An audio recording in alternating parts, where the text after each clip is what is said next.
Well, Joyce, in the governor's half-hour speech, he mainly focused on the homeless and the environment. But Republicans seemed surprised and most upset at something that did not come up, Initiative 976. I believe we have an obligation to help solve this problem. Our compassion will not allow us to look the other way. Governor Jay Inslee says the state's homeless crisis is bad enough to justify using the state's emergency savings to provide shelter for thousands. Homelessness is a statewide problem, and it demands a statewide response this year. But his proposal would require a 2/3 majority from today's audience, the state House and Senate members, a threshold that seems out of reach. Enacting a flavored vaping ban, backing what the governor calls common sense gun laws, and establishing a new so-called clean fuel standard are other priorities for the governor this session.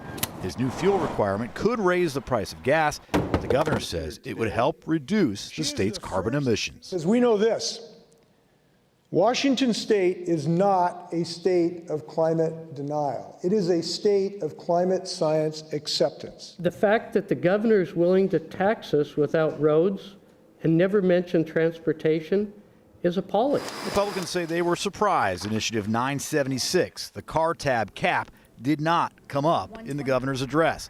Its passage potentially blows a $500 million hole in the current state budget.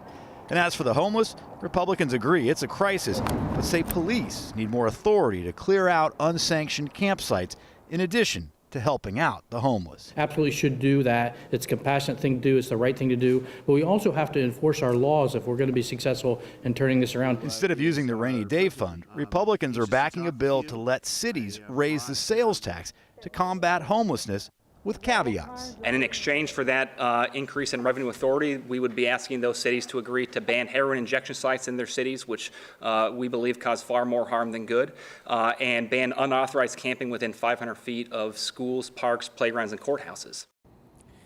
In addition to politics and policy, the governor also highlighted a number of outstanding Washington state citizens who were his guests here at the Capitol today, including Brenna Nixon. That was the Fife High School quarterback who became the first female in the state last year to ever throw a touchdown in a high school game.